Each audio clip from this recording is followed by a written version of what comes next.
As a dad of a 14-year-old autistic son, this isn't the first attempt or my first attempt into escaping a 9-to-5 job and building my own business. In fact, I remember back in maybe 2010, I was in a 9-to-5 job working for the World Bank, or at least a program run by the World Bank Group here in Madagascar. And I can say that I had a quite good salary, or at least it was better than most other people here. And it was possible for me to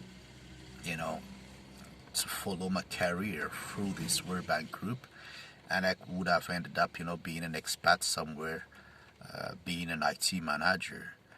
But at that time, my son was 3, and we only discovered that, he was kind of weird. And we only discovered at that time that he was under the autism spectrum. We knew nothing about it. And instead of following my career, I decided to stop and take a 1-year sabbatic year, trying to figure out what was happening with my son and how can I deal with it. So the idea was to get into this entrepreneur program, consider being an entrepreneur, being my own boss, because that sounded exciting and that will give me the flexibility that I wanted. But it turns out it didn't work like it was planned. Hi guys, my name is Hery. I am a dad of a 14-year-old autistic son, and I am, trying to go back again into this entrepreneur mode and leaving my current 9-to-5 job because I'm looking for a lifestyle where I have the flexibility to better invest and spend time into developing the capacities of my autistic son. And by flexibility, I mean flexibility in terms of time, because I want to arrange my schedule so that I can spend maybe a lot of time with my son, developing my son, more time working on my online business. So I want to have that flexibility. I also want to have that flexibility in terms of financial resources and be able to finance whatever program I want to achieve, whether it is for my own life, the life of my son and my other kids and wife.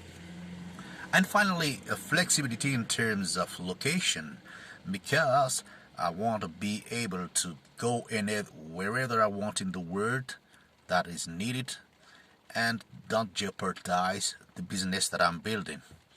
So you get it. Well, I was convinced that entrepreneurship was the way to go. What I didn't know is that I shouldn't be doing whatever kind of business model, because at the end of the day, I ended up, spending more time working on my business than spending time with my autistic kids. So just to give you an idea, so I told you back in the 2010, I took a 1-year sabbatic year. And I didn't renew the contract, or I didn't work on finding ways to renew the contract with the World Bank Group. So at the end of the day, I ended up, with something like $18,000 extra savings that I could use.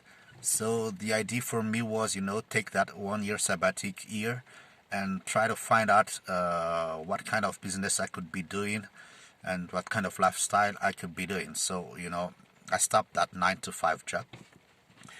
And since back then again, I already knew that I wanted to do some online businesses. So then later on, I started a digital agency, running Facebook ads and Google ads for companies here in Madagascar, and doing some community management.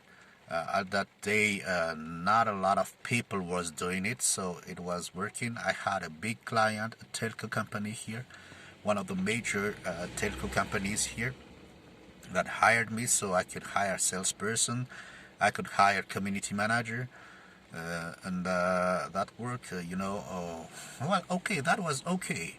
But the issue, and then that was one of the activities that I did. I also partnered with some other people trying to work into fish farming. That was totally a failure, to be frank. And then I also invested into, I was trying to learn new things like, trading, futures and all those things. But that was the worst idea that I think that I had because I lost money. I didn't spend enough time to learn the things that was totally new for me. And even though the idea was promising, I just, figured out that it would be not that easy to do. Which means that at the end of the day, I was on my digital agency that I called Madafan at that day, and it worked well. Well, okay, but not that well. It worked well for a few years, maybe 1 or 2 years to be frank. But what I didn't expect, there was two issues. The first one is I ended up being the one who had the knowledge, the know-how about community management, about running those ads. At that time, it was easy, not as of today. Which means that the company fully depended on me and on my knowledge. And even though I tried, to teach this to other people, my main customer was that telco company. And then after 1 or 2 years of contract with them, things have changed. So they wanted to review all their, customer support approach, and they included this community management as well as this, ad running into a bigger scheme where they also have, people that do this phone support, mail support services that I couldn't provide, so I lost the contract. And when I lost that contract, it means that I had, to fire people because I couldn't find other contracts that was big enough, to maintain that job. So, firing people for those who've been into entrepreneurship is not really a good experience. But anyway, I had to fire those people, and at the end of the day, I had to close the company. And worse, I had to get back to a 9-to-5 job. So I think it was in 2014 or something like this. So I stopped the company and I ended up going to this 9-to-5 job. And now here I am again trying to figure out how to do this 9-to-5 job. So what's the point? The point is, well, entrepreneurship can be a solution for getting that flexibility, but we have to take into account that flexibility, because that flexibility is very important for me. And we have to find a business model that fits into that flexibility, where I shouldn't be, the one-man show, the one who does it all. So that's why I kind of like this partner with Anthony Morrison program, because at the end of the day, he will do all the support, he will do all the delivery of the training, and my part of the job is, find new people to tell them about this opportunity, to tell them that this is a kind of business model that is already working and that you can contribute to it and have someone who has already made it partner with you. And that's what I wanted to share with you today. Even though I'm promoting the online business so as to get that flexibility, it's not about doing whatever online business also. It's about finding the right business model that will give you the flexibility. And that's what I'm running after, and that's what I am implementing now. Hope that this resonates with you. If you found some other ways, feel free to share. I'll be happy to exchange with you. In the meantime, bye guys.